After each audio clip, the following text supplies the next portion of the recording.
proklamasi. Kami, bangsa Indonesia, dengan ini menyatakan kemerdekaan Indonesia.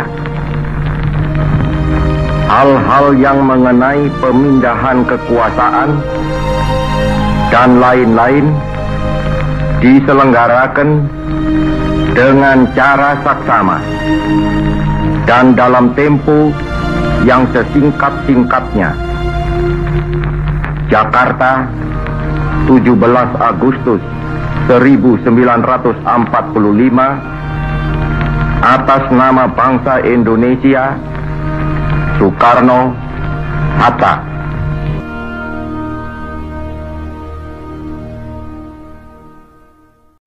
Assalamualaikum warahmatullahi wabarakatuh.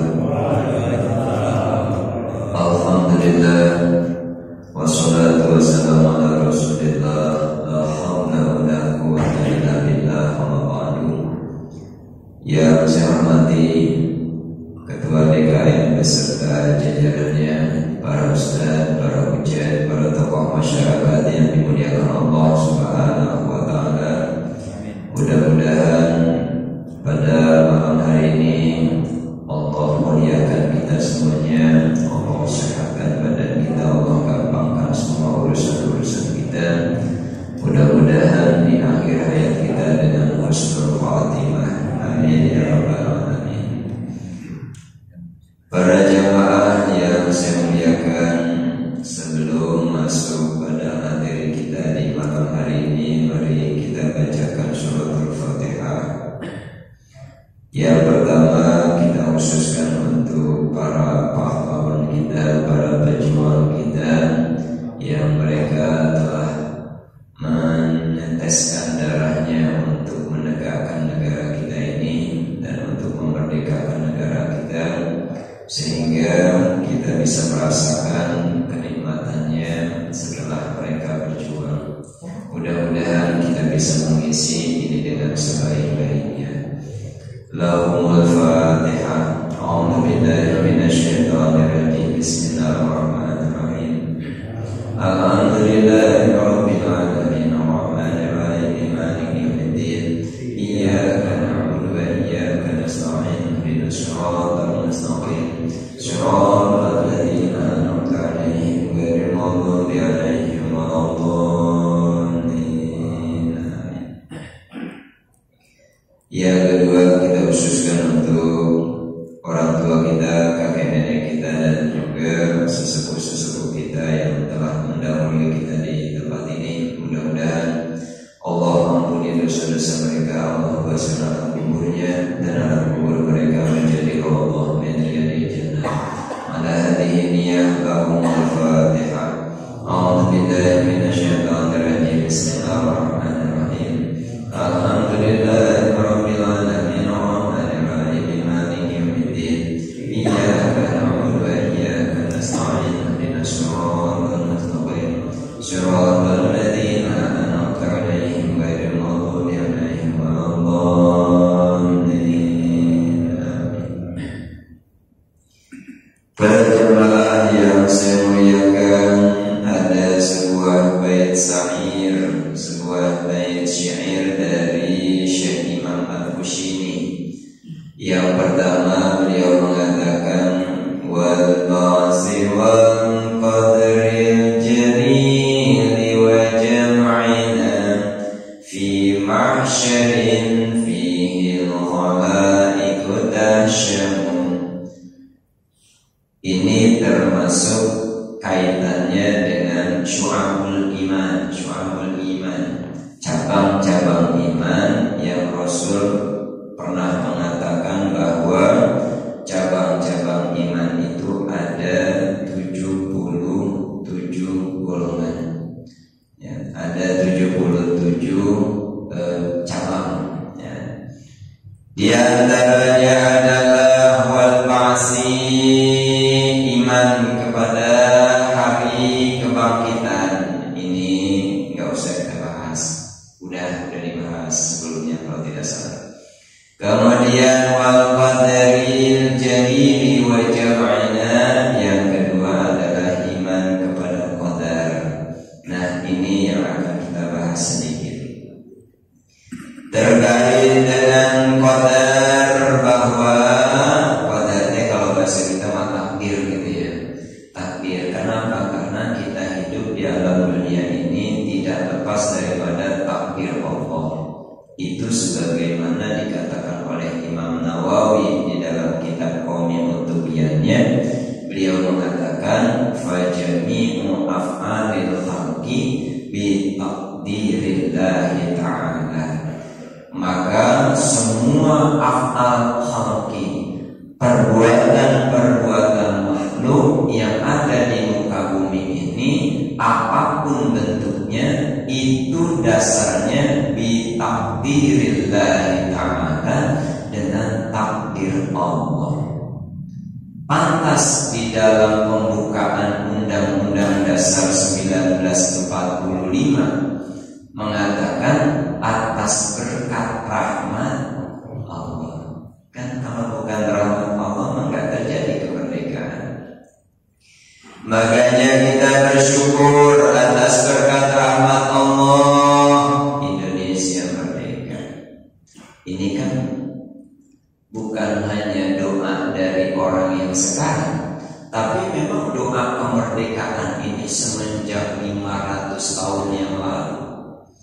Kan kita ini kalau menurut sejarah itu kan dijajah 350 tahun. Berarti 3 abad setengah tuh. Kita dijajah 3 abad setengah. Nah, memang kalau dijajahnya dengan dijajah seperti dijajah pada zamannya Belanda, mungkin kita memang udah hampir 350 tahun. Nah, tapi memang sebelum 300 tahun itu kan Indonesia belum ada. Nama Indonesia kan belum ada. Nah, jadi memang cikal bakal Indonesia itu memang sudah ada dulunya cikal bakalnya, tapi namanya belum ada. Ada itu setelah kesini baru ada. Ada namanya Indonesia. Makanya kita bersyukur negara kita ini negara yang gemah rifaqah jinawi, badatun thayyibatun warabun ghafur. Kenapa? Karena banyak negara yang ingin memiliki negara kita ini, sehingga semakin banyak yang ingin menguasai, berarti daerah itu penuh dengan syukur, penuh dengan keberkahan. Nah, siapa yang mengawali ini adanya perjuangan dari ulama-ulama kita terdahulu. Makanya kita patut bersyukur, beliau-beliau itu mereka sudah meneteskan darah mereka hingga titik yang terakhir untuk apa? Untuk menegakkan negara kita ini dan mengatakan bahwa mereka ingin negara ini merdeka dan anak cucu mereka bisa merasakan menikmati hasil kemerdekaan itu. Inilah luar biasa, sehingga bukan kebetulan kalimat atas berkat rahmat Allah, bukan kebetulan kalimat itu. Memang Allah sudah takdirkan, Allah sudah tentukan. Nih para pejuang-pejuang terdahulu 79 tahun yang lalu ini kan sudah merancang, sudah dirancang. Begitu indahnya itu bahasa, begitu hebatnya bahasa itu, sehingga sampai saat ini kata-kata itu tidak pernah berubah. Saya belum pernah mendengar itu dari mencapai SD sampai tadi itu. Tadi pagi kita upacara kalimat atas berkat rahmat Allah, maka kalimat itu tidak pernah berubah sampai saat ini. Itu menandakan bahwa kalimat itu kalimat sakral, kata Pak Haji tadi. Betul, sakral banget ini. Ini kan acaranya luar biasa. Indonesia merdeka itu bukan karena hasil pemberian. Oke lah, negara lain boleh hasil pemberian, tapi negara kita bukan pemberian, tapi melalui perjuangan. Ini yang luar biasa. Sehingga mereka, para ulama-ulama kita terdahulu, para pejuang-pejuang kita terdahulu, para para pahlawan-pahlawan kita terdahulu, mereka itu menginginkan apa? Oke, qad ghurasa man qablana fa'akalna. Mereka telah menanam, tapi mereka tidak merasakan hasil tanaman mereka. Mereka berjuang, tapi tidak merasakan hasil perjuangan mereka. Nah, sekarang kita apa?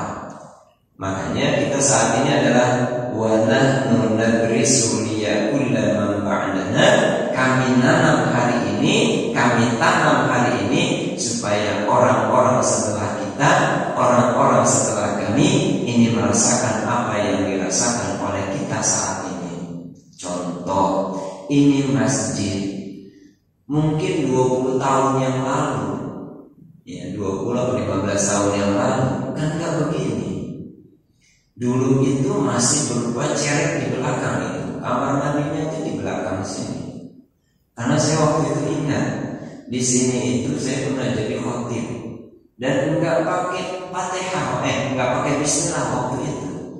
Ya, karena saya nggak jadi imam waktu itu, imamnya dari sini. Itu nggak pakai Bismillah, langsung Alhamdulillahirabbil alamin. Satu. Yang kedua, saya nggak pernah merasakan waktu itu. Saya pernah merasakan bahwa pernah di sini muadzinnya ada cuma sekali. Saya sudah langsung naik saya. Tapi ternyata alhamdulillah perubahan, pergantian pengurus, ternyata ada perubahan. Nah, ini yang akan dirasakan oleh orang-orang setelah kita. Saat ini mungkin ada pengajian modelnya semacam ini, tapi insya Allah di lain waktu, di lain kesempatan mungkin akan lebih besar daripada ini. Insya Allah. Kalau misalkan lebih rendah daripada ini, berarti kemerosotan yang telah terjadi. Generasi kita nggak mau melanjutkan ini terjadi. Ini generasi-generasi kita, supaya mereka bisa merasakan apa yang dirasakan oleh kita saat ini, pun juga mudah-mudahan bisa dirasakan oleh anak cucu kita di masa yang akan datang. Oke, kita saat ini nahnu nadrisu liyakulla man ba'dana, kita tanam hari ini supaya apa? Supaya orang setelah kita ini merasakan, menikmati apa yang kita rasakan saat ini. Ini kita sedang merasakan bagaimana kemerdekaan. Bagaimana apakah saudara-saudara kita, anak-anak kita, cucu-cucu kita di masa yang akan datang, cicit-cicit kita di masa yang akan datang, apa mereka merasakan kemerdekaan juga saat ini? Wallahu a'lam bishawab. Kita nggak tahu. Ya. Tapi kita yakinnya apa?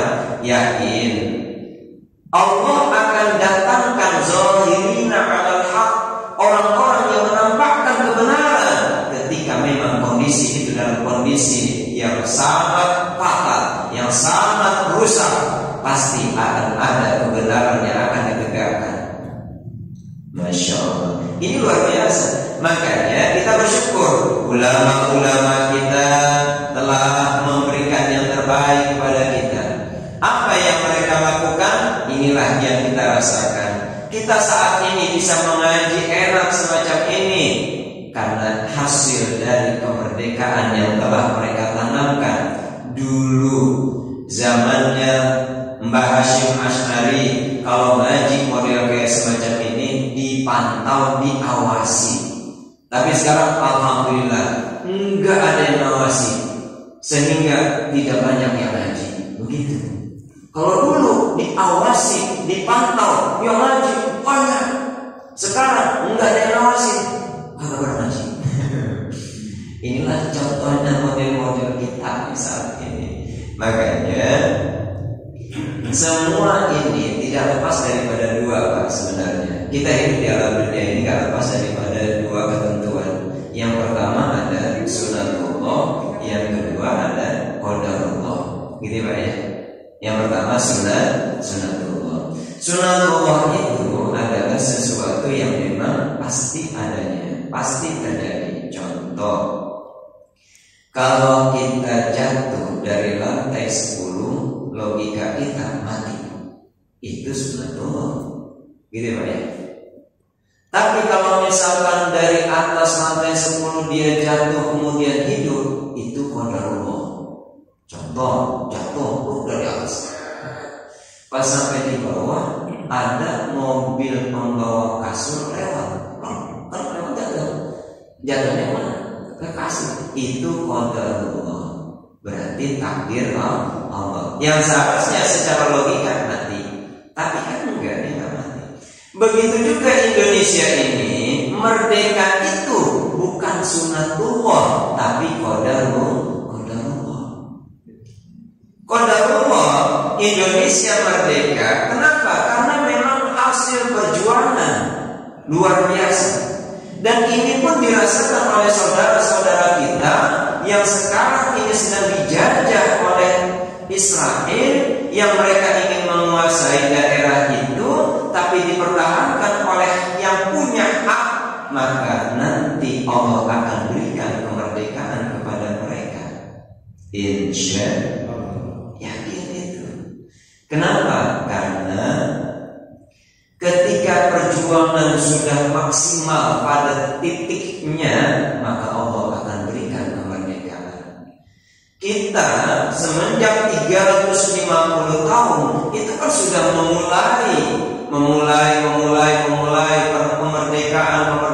kemerdekaan itu sudah dicuatkan, sudah dimajukan, merdeka. Ternyata saat itu mereka, uak kita, bahkan buyut-buyut kita, mereka tetap berjuang dan tidak merasakan, tapi tetap doa mereka berlanjut kepada anaknya, kepada cucunya, kepada cicitnya lagi, terus sampai kepada para pejuang, tokoh-tokoh proklamasi saat itu. Maka wajar kalau Allah tentukan tanggal 17 bulan 8 1945 itu bukan dasar kebetulan, tapi memang sudah qada dan qadarnya Allah, takdir Allah sudah jalan di situ. Kita sebutlah saat ini dengan qadarullah, takdir Allah berjalan saat itu sehingga Allah berikan kemerdekaan. Alhamdulillah. Makanya wajar kalau misalkan atas berkat rahmat Allah, dengan dasarnya adalah rahmat dan rahmat Allah, maka ini bisa terjadi. Sehingga para ulama kita menempatkan ketuhanan itu ada di pasak pertama, di sila pertama dalam Pancasila, atas ketuhanan yang Maha Esa. Itu kan? Kenapa kok ketuhanan yang Maha Esa? Iya, karena kita ini adalah bukan negara agama, tapi kita negara republik. Sehingga karena di dalamnya banyak agama, supaya itu mencakup keseluruhan, bagaimana para ulama kita dengan istikharahnya, dengan ikhtiarnya, dengan munajatnya atas berkat rahmat Allah, sehingga pasal yang pertama ditulis di sana apa? Ketuhanan yang Maha Esa. Masya Allah, ini kan luar biasa.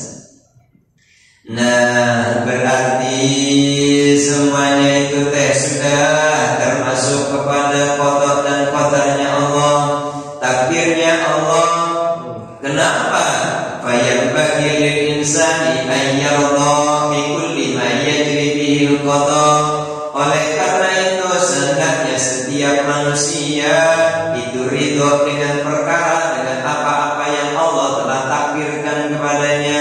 Allah telah takdirkan kepada kita semacam ini, maka inilah yang harus kita syukuri. Allah memberikan kenikmatan kepada kita, syukuri nikmatnya. Siapa orang yang mensyukuri akan nikmat Allah, la in syakartum la azidannakum wa la in kafartum inna adabi lasyadid. Kalau kita bersyukur, Allah tambahkan nikmatnya. Kalau kita kufur, maka ingat siksa Allah sangatlah pedih. Artinya, wahai orang Indonesia, wahai masyarakat Indonesia, kalau kalian bersyukur, maka aku akan tambahkan nikmatku. Tapi kalau engkau mengkufuri akan nikmatku, lihat, nanti akan datang adabku. Apa adabnya? Adabnya mulai dari didatangkan pemimpin yang zalim.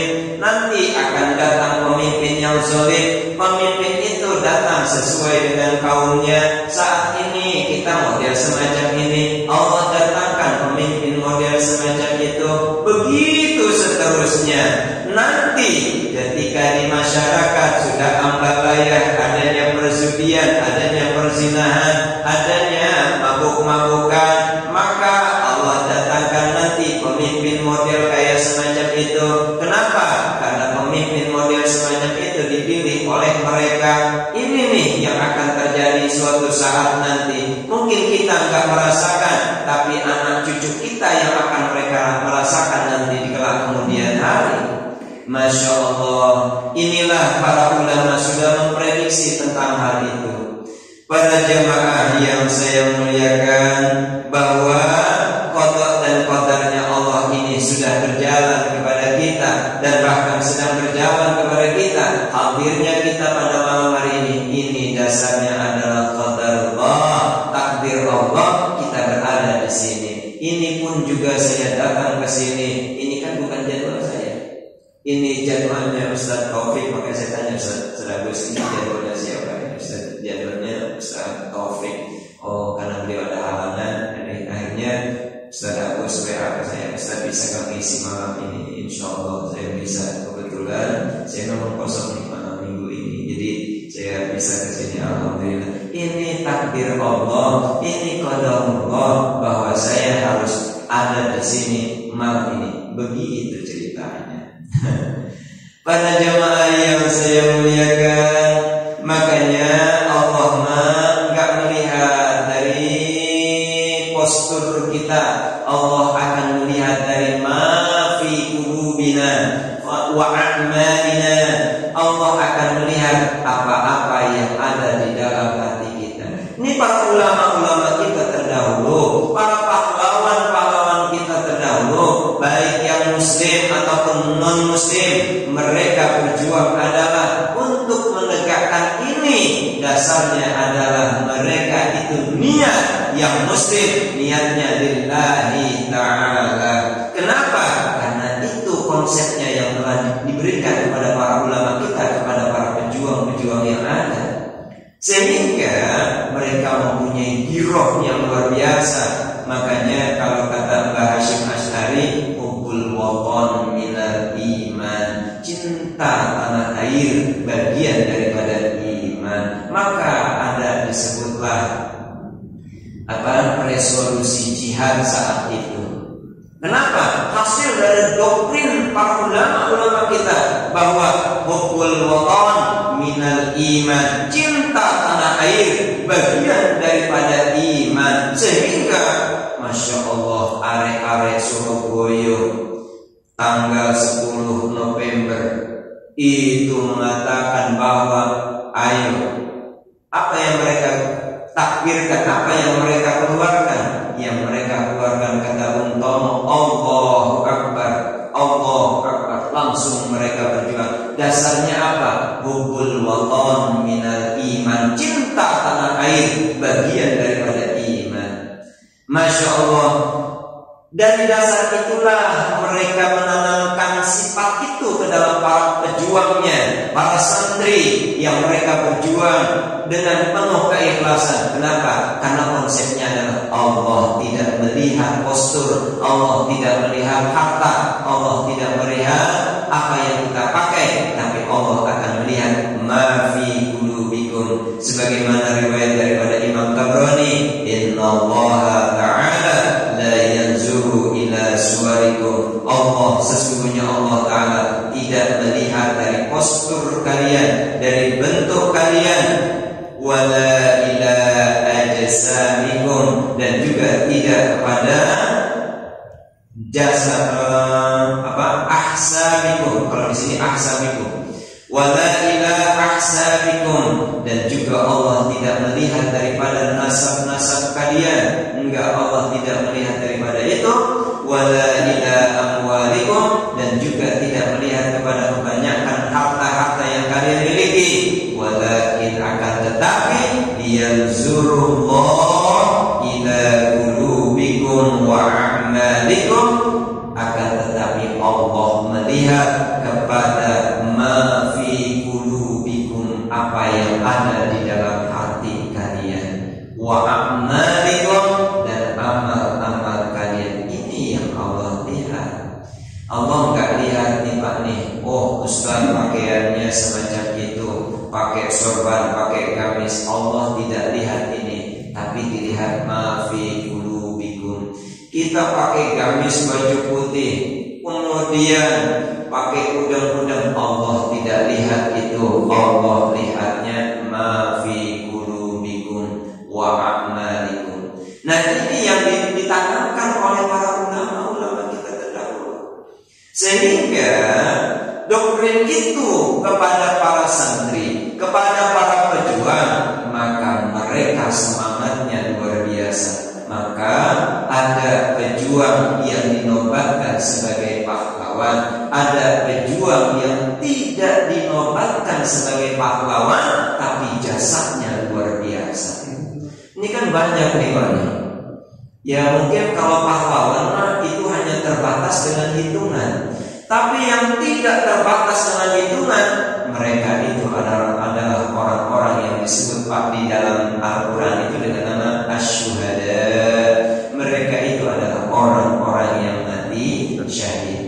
Mereka berjuang untuk menegakkan li'i'la'i kalimatillah, untuk menegakkan kalam Allah, untuk menegakkan agama Allah.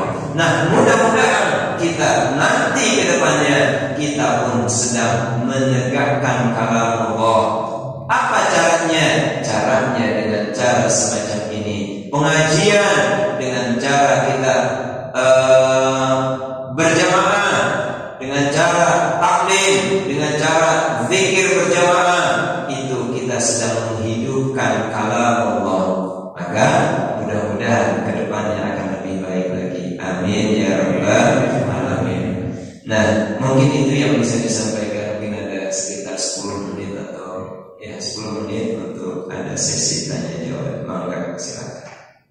Iya, baik Bapak-bapak dan ibu-ibu sekalian, demikian tadi materi yang disampaikan oleh Ustaz malam ini, yaitu tentang sunnatullah dan qadarullah. Ya. Ada waktu kurang lebih 12 menit bagi jemaah yang mau sharing atau yang mau bertanya, kami persilakan. Ya, Pak Widodo, silakan.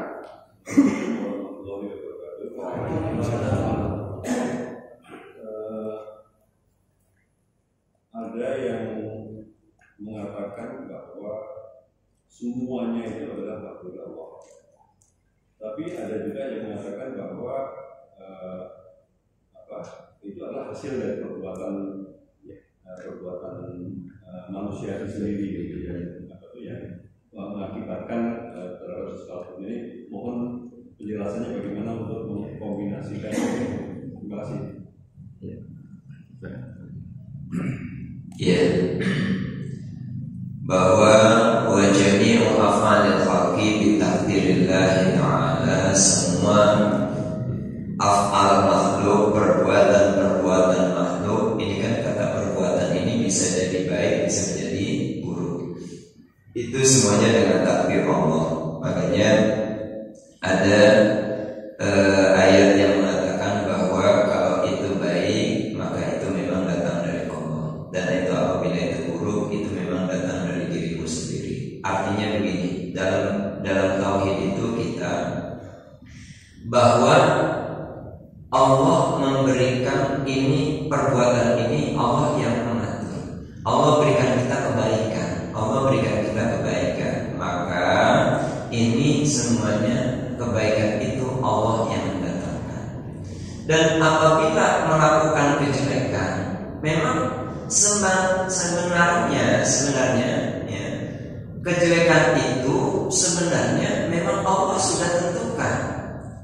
Tapi secara kita punya adab adalah bahwa jangan menggantungkan kepada Allah.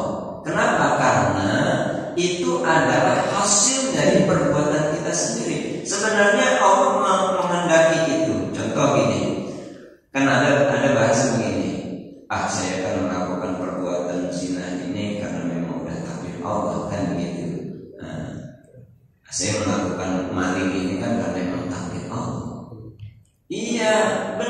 memang semuanya itu takdirnya atas takdir Allah. Tapi kan manusianya itu yang melakukan, manusianya itu yang berbuat, sehingga dia tidak punya rem dalam melakukan itu. Makanya begini, ada keimanan yang itu sumbernya adalah Allah memberikan keimanan, keyakinan kepada orang itu, sehingga dari keyakinan itu dia akan melakukan kebaikan. Makanya ada keimanan, ada iman, ada ghairu iman. Artinya ada yang beriman, ada yang tidak beriman.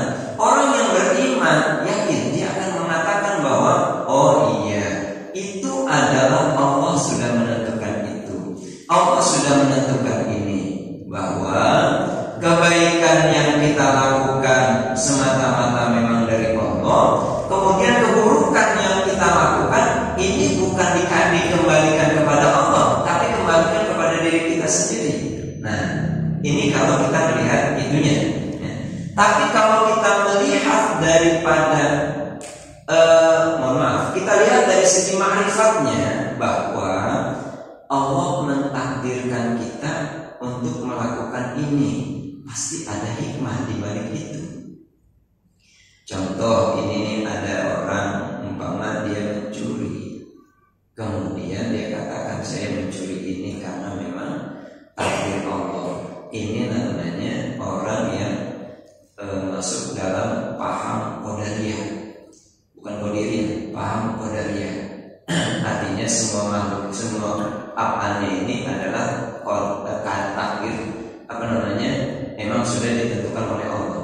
Nah, tapi ulama Ahlus Sunnah wal Jamaah mengatakan kalau itu terkait dengan kebaikan, itu datang dari Allah. Ketika itu keburukan, maka keburukan itu datang dari diri kamu sendiri. Gitu. Sehingga ketika ini dikatakan itu kembali dari diri kita sendiri, ini kita ambil madhabnya dari Ahlus Sunnah wal Jamaah. Kalau orang yang pahamnya alirannya aliran qadariyah, maka dia mengatakan bahwa ini sudah memang ditakdirkan. Saya berbuat zina ini kan memang takdir Allah. Saya mencuri ini kan memang takdir Allah. Ya sudah, beres, selesai. Kalau itu diterapkan di kita, maka kita ini meyakini kita termasuk golongan qadariyah. Nah, kita yang sebagai Ahlus Sunnah wal Jamaah itu bagaimana menyikapi hal semacam ini? Sehingga menyikapi semacam ini itu begini, menyikapi bahwa kebaikan datang dari Allah, keburukan itu dari diri sendiri, dari diri kita sendiri. Sebenarnya itu memang secara hakiki Allah yang memberikan, tapi kita punya adab. Adabnya bagaimana? Karena memang kejelekan itu saya yang buat. Coba kalau korupsi itu perbuatan siapa itu? Kan orang itu sendiri, dia melakukan korupsi, dia melakukan pencurian, dia melakukan perzinahan. Memang orang itu sendiri. Dasarnya apa? Dasarnya dia tidak punya rem.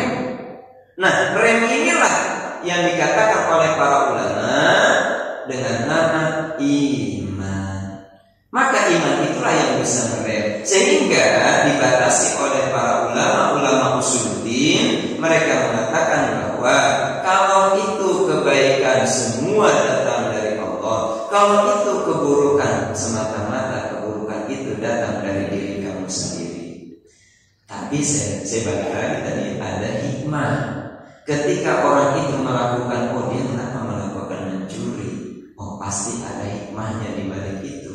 Mungkin bisa jadi ketika dia mencuri, kemudian ditangkap polisi, dimasukkan penjara 7 tahun dalam penjara, mungkin dia bisa jadi waliyun min auliyaillah, berada di dalam penjara.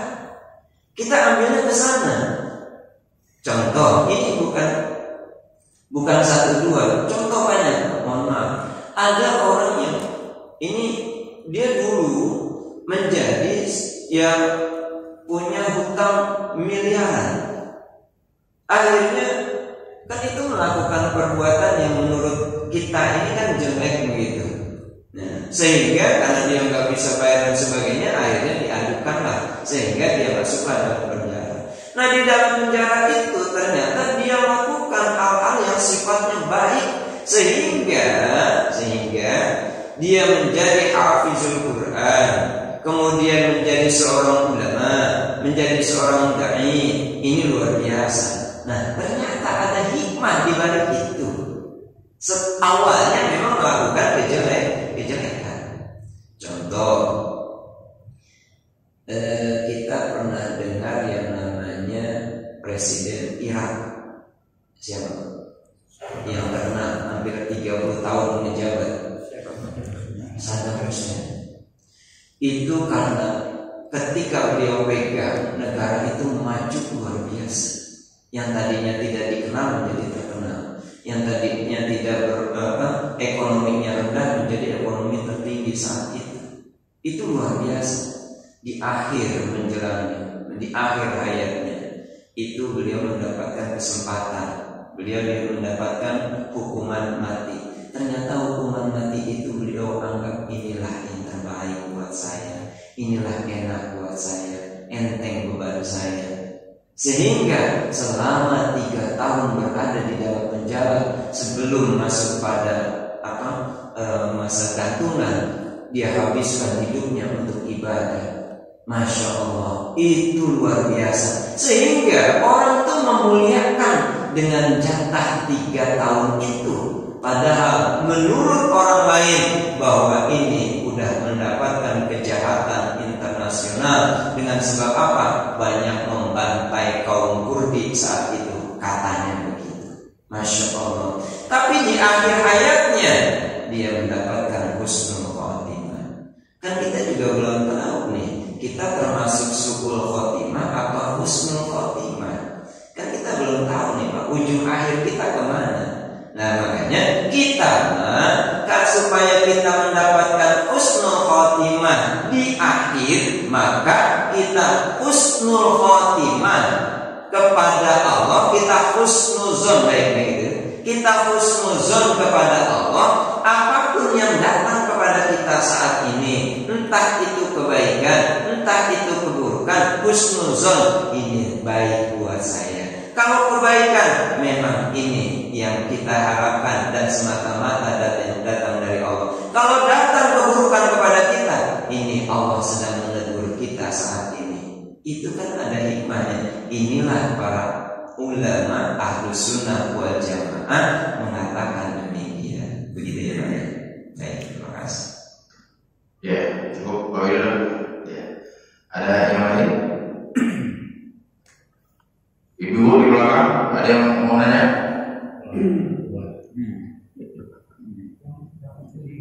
Gak ada.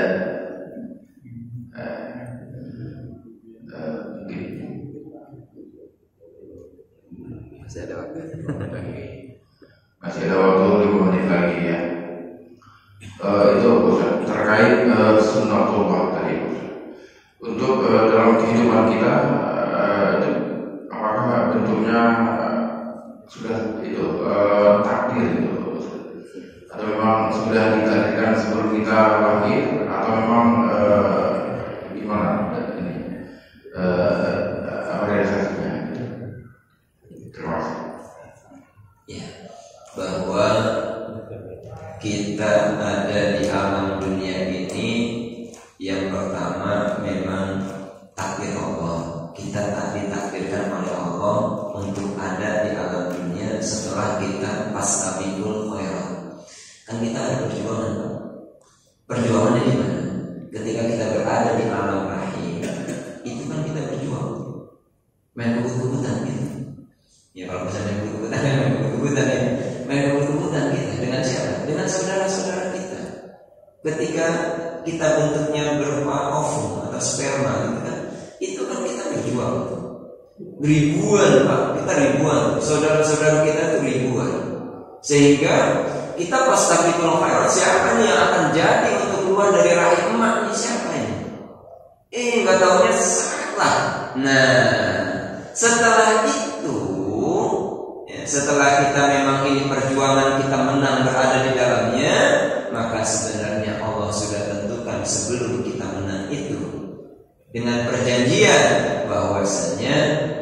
alastu birabbikum, apakah aku bukan Tuhan? Mereka menjawab, qalu, ini kan di alam rahim ya. Di alam rahim kita sudah mendapatkan perjanjian dengan Allah. Ketika kita mengatakan bala syahidna, betul engkau Tuhan kami, maka kita menang, diizinkan oleh Allah kita keluar. Nah dari situ Allah sudah tentukan, ayo engkau berada di dalam kandungan 4 bulan 4 bulan 10 hari, itu sudah ditiupkan tuh. Ruh kita sudah ditiupkan, jodoh kita sudah ditentukan, kemudian kita termasuk orang yang baik atau orang yang celaka, orang yang celaka atau orang yang bahagia, syaqiyun au sa'idun, itu sudah ditentukan ketika kita berada di alam rahim. Kemudian tentang rezeki kita juga sudah diatur sama Allah. Makanya ada yang dikasih banyak, ada yang dikasih sedikit. Wajar, memang Allah tentukan itu sudah semuanya. Makanya kan ini mah kita model-model orang kismin semuanya. Artinya nggak diberikan kekayaan yang berlimpah begitu. Bersyukur Pak, kenapa? Ribet. Kalau kata kita nih, ribetnya apa? Ribet tiap hari kita ngitungin duit. Coba kalau misalkan Bapak ditakdirkan hari ini punya dalam rekening pribadinya itu, coba 10 miliar, bisa mikirin nggak tuh Pak? 10 miliar itu buat apa tuh? Itu otomatis dikasih ribet, dikasih pusing. Untung kita model orang agak pusing ini, jadi dikasihnya sedikit. Tapi alhamdulillah sedikit kita syukuri, maka lebih banyak dari apa yang telah diberikan oleh Allah kepada orang yang diberikan 10 miliar tersebut. Kenapa? Karena begini Pak, Masya Allah, Allah sudah memberikan kepada kita ini lebih daripada 10 miliar yang diberikan kepada orang itu. Apa? Mata dengan bisa melihat lebih harganya dari 10 miliar. Mulut bisa ngomong, lidah bisa merasakan, ini lebih dari 10 miliar. Kuping bisa mendengar, lebih harganya dari 10 miliar. Coba, fabi ayyi ala'i rabbikuma tukadziban, nikmat mana yang kau dustakan gitu. Nah inilah semuanya dengan dasar sudah Allah takdirkan kepada kita. Makanya manusia mah tinggal satu doang. Sudah, kamu bersyukur apa enggak? Kan banyak tuh. Syukur-syukur itu banyak di dalam Al-Quran itu. Wa may yashkur fa inna ma yashkuru li nafsi. Siapa orang yang bersyukur kepada Allah, wa may yashkurillah. Siapa orang yang bersyukur kepada Allah, sebenarnya dia bersyukur untuk dirinya sendiri, gitu kan? Kemudian katakan yang Nabi, man lam yashkuril qalil lam yashkuril katsir. Siapa orang yang tidak bersyukur kepada nikmat yang sedikit, dia tidak akan merasakan nikmat yang besar, enggak akan mensyukuri nikmat yang besar. Man lam yashkurin nas lam yashkurillah. Siapa orang yang tidak bersyukur kepada manusia, berarti dia tidak mensyukuri kepada Allah. Ini kita bersyukur kepada manusia. Siapa? Pahlawan-pahlawan kita sudah memerdekakan kepada kita, memberi kemerdekaan kepada kita. Kita bersyukur kepada mereka, berarti kita bersyukur kepada Allah. Itu yang harus kita tanamkan, bahwa kata sebagian ulama, afdhalul ibadah asyukru. Afdhalnya ibadah itu adalah syukur. Kan kita bisa sholat itu kan syukur, gitu Pak ya. Kita hadir saat ini adalah syukur kita kepada Allah. Mudah-mudahan Allah tambahkan nikmatnya kepada kita, dan juga mudah-mudahan Allah ampuni dosa-dosa kita, dosa kedua orang tua kita, anak-anak kita, cucu-cucu kita, dan juga sesepuh-sesepuh kita. Mudah-mudahan Allah ampuni semuanya. Al-Fatihah. A'udzubillahi minasyaitonir rajim. Bismillahirrahmanirrahim. Alhamdulillahirabbil alamin arrahmanir rahim maliki yaumiddin. Iyyaka na'budu wa iyyaka nasta'in. Ihdinas siratal mustaqim. Shiratal ladzina an'amta 'alaihim ghairil maghdubi 'alaihim waladdallin. Amin. Allahumma shalli 'ala sayyidina Muhammad wa 'ala ali sayyidina Muhammad. Alhamdulillahirabbil alamin. Allahumma anfa'na bima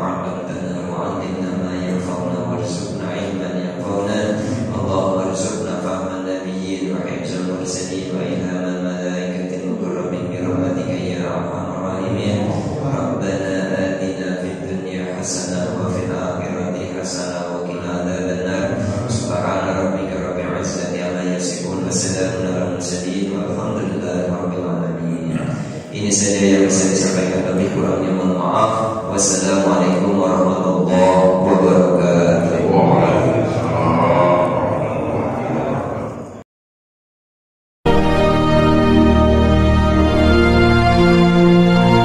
Proklamasi.